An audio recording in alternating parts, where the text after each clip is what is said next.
पनवेल, नवी मुंबई, रायगड परिसरातील बातम्या पाहण्यासाठी आमच्या मी साक्षीदार या यूट्यूब चॅनलला सबस्क्राईब करा।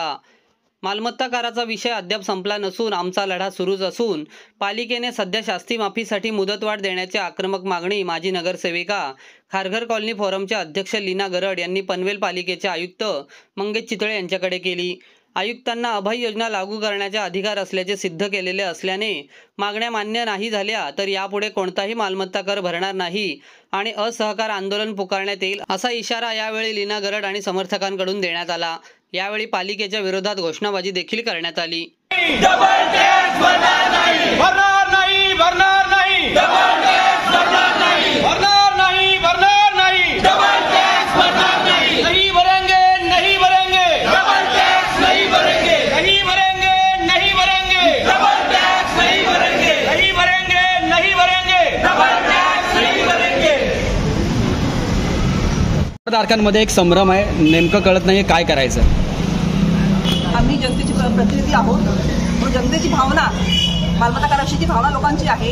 कोणतं काम आम्ही आज केलेलं आहे। आपण पाहतोय की शास्ती माफी दिलेली आहे 90%, पण शास्ती माफी देत असताना आपला जो पहिला विषय जो आहे 2016 पासून 2021 पर्यंत जो मालमत्ता कर लावलेला आहे तो न्यायप्रविष्ट आहे। हा पूर्वशी प्रभावाने असल्यामुळे सुप्रीम कोर्टामध्ये पेंडिंग आहे। दुसरा विषय आहे 2016 ते 2022 पर्यंत जो डबल टॅक्स आहे, म्हणजे महापालिकेने एकही रुपया न खर्च करता आपल्यावर तो कर लादलेला आहे आणि जनतेने सिडकोला सर्व्हिस टॅक्स भरलेला आहे। हा डबल टॅक्स हा विषयही आपला बॉम्बे हायकोर्टामध्ये प्रलंबित आहे। तिसरा विषय 65% जी कर सवलत जनतेला मिळायला पाहिजे, जी गावठण हद्दीतील लोकांना दिलेली आहे, सिडको कॉलनीतील लोकांना दिलेली नाही आहे, तो विषय सुद्धा आपला बॉम्बे हायकोर्टामध्ये नगर विकास मंत्री एकनाथ शिंदे साहेबांकडे, त्याचप्रमाणे प्रधान सचिव गोविंदराव साहेबांकडे पेंडिंग आहे। हा विषय पेंडिंग असताना हा वादग्रस्त वर्ष जे आहे त्याचा आपण टॅक्स लोकांकडून जनतेकडून जबरदस्तीने वसूल करू नये ही मागणी आम्ही केलेली आहे। आपल्याला वसूल करायचा असेल तर आपण 22च्या पुढचा वसूल करा, 22, 23, 23, 24, 24, 25, 25, 26 लोकांना सवलत द्या, मुभा द्या। एकदम एक रकमी कर मागू नका, जनता भरू शकत नाही। त्यांना बिलं बायफर्केट करून तुम्ही द्या, म्हणजे 22 ते 23 तुम्ही वेगळं बिल द्या, 23, 24 वेगळं बिल द्या, जनता भरायला तयार आहे। त्या बिलावर तुम्ही शास्ती माफी द्या, पण लोकांकडून वादग्रस्त जो वर्ष आहे, डिस्प्युटेड जो इयर आहे, जो न्यायप्रविष्ट आहे, त्या गोष्टी तुम्ही त्या कर लोकांकडून घेऊ नका। आज जनता काय करते, करभाळ जाते लाईनमध्ये, पण पुढे आल्या समजतं की मागचा कर मागताय, जनता कर भरू शकत नाही, ती माघारी येते। जर महापालिकेला पैसा हवा असेल, कर हवा असेल तर त्यांनी अशा पद्धतीने लोकांना सवलत दिली, मुभा दिली तर लोक भरतील। तर आपण अशी कर प्रणाली आला की लोकांना सुसह्य असेल अशी मागणी आम्ही आयुक्तांना केलेली आहे। त्याचबरोबर आपण जी कर सवलत, जी शास्ती माफी 90% दिलेली आहे 15 ऑगस्टपर्यंत, तर 15 ऑगस्टपर्यंत लोकांना भरणं शक्य नाही आहे। लोकांचे पगार होतात 1 ते 10च्या मध्ये, त्याच्या पुढे तुम्हाला भरणं शक्य नाही आहे। तुम्ही तो मुदतसुद्धा 15 नोव्हेंबरपर्यंत वाढवावी, जेणेकरून लोक भरतील आणि टप्प्याटप्प्याने भरतील, एकदम भरू शकत नाही। जनता सामान्य आहे, आपण आधी जिजया कर लादलेला आहे। अशा काळामध्ये तुम्ही जर सगळं एक रकमी वसूल करणार असाल तर जनता कर भरणार नाही आणि लोकांना सांगणार कर भरू नका।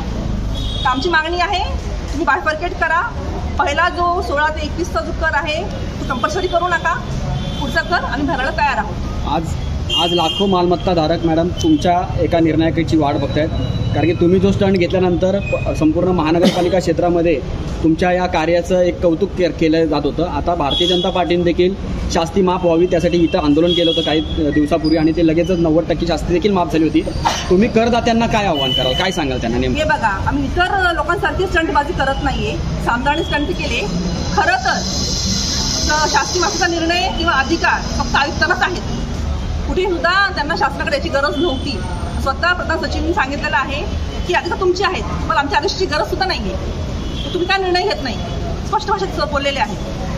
तरी आयुक्तांनी इतका विलंब केला आणि आता त्यांनी आपण मागे लागल्यामुळे, वारंवार मीटिंग केल्यामुळे, आपण आंदोलन केल्यामुळे त्यांनी आता कुठे 90% शास्ती माफी जाहीर केलेली आहे। तर आम्ही लोकांना हे सांगतोय की हे तर होणारच होतं, अभय योजना येणं ही कुठली महापालिका व्यक्तच असते, उलट ही महापालिकेने दिली नाही लवकर आपल्याला, त्यासाठी आम्हाला खूप आपट घ्यावे लागेल। तर आमचा जो मूळ मुद्दा आहे 65% कर सवलत तो अजूनही पेंडिंग आहे, त्याची मीटिंग अजूनही पेंडिंग आहे। ती मीटिंग झाल्याशिवाय आपल्याला कर भरायचं नाही असं लोकांना आवाहन करतो। 100% शास्ती माफीची मागणी होती, मात्र 90% किंवा त्यानंतर स्लॉट वाईज शास्ती माफी दिलेली आहे, याबद्दल काय सांगाल? खरं तर 90% शास्ती माफी दिली खरी त्यांनी, 15 ऑगस्टपर्यंत दिली, खूप कमी मुदत दिलेली आहे। तर आमची हीच मागणी आहे की आपण ही शास्ती माफी 90% शास्ती माफी 15 नोव्हेंबरपर्यंत करावी, त्यामुळे प्रत्येक वर्षी लोक कर भरत जातील, हळूहळू कर भरतील. थोड्या भरापूर्वी आयुक्त साहेबांनी जसं शास्ती माफीचा 90% शास्ती माफीचा निर्णय जाहीर केला, त्याच्या अगोदर जी राजकीय स्टंटबाजी झाली तशी स्टंटबाजी काय करायला आम्ही आलो नाही, ना मोर्चा घेऊन आलोय.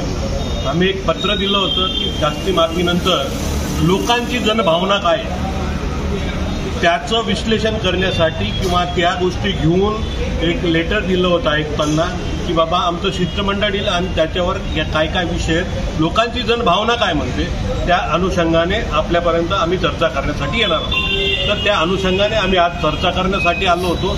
लोकांची जनभावना अशी म्हणते की बाबा आम्हाला जर आता 31 जुलैपर्यंत 5% माफ आहे, तो या वर्षाचा करंट वर्षाचा टॅक्स माफ आहे 5%, तर 5% माफीवर आम्ही निर्णय घेताना जेव्हा तो भरायला जातो त्यावेळेस सॉफ्टवेअर पूर्ण कर मागते, तुमची कम्प्युटर प्रणाली ती पूर्ण कर मागते. तर कसं करायचं, किंवा आम्हाला मागचा 22 पासून पुढचा कर भरायचा आहे, शास्ती माफ घ्यायची आहे, पण ते आम्हाला भरता येत नाही कारण ती कर प्रणाली जी आहे कम्प्युटर कर प्रणाली ती ऍक्सेप्ट करत नाही.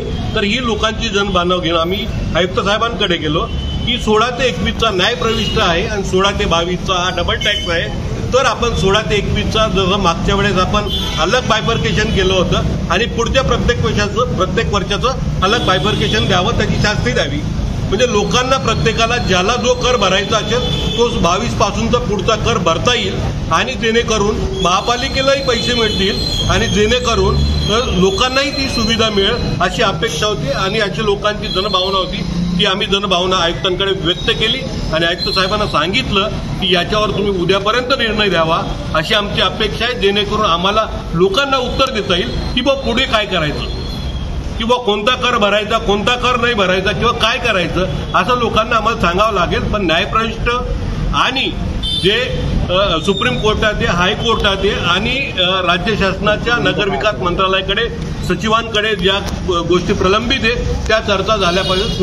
16 ते 22चा कर आम्ही भरणार नाही आणि पुढचा कर लोकांना सवलत मिळावी जेणेकरून कसं भरता येईल त्या अनुषंगाने आम्ही आमचं निवेदन दिलं आहे आणि आयुक्त साहेबांनी एक सांगितलंय की आम्ही उद्यापर्यंत तुम्हाला याचं क्लॅरिफिकेशन देतो. त्याच्यानंतर आम्ही पब्लिकमध्ये जाऊन त्याच्या लोकांना कसं सांगता येईल किंवा लोकांच्या समस्या कशा सॉल्व्ह करता येईल याच्यावर आम्ही निर्णय घेऊ.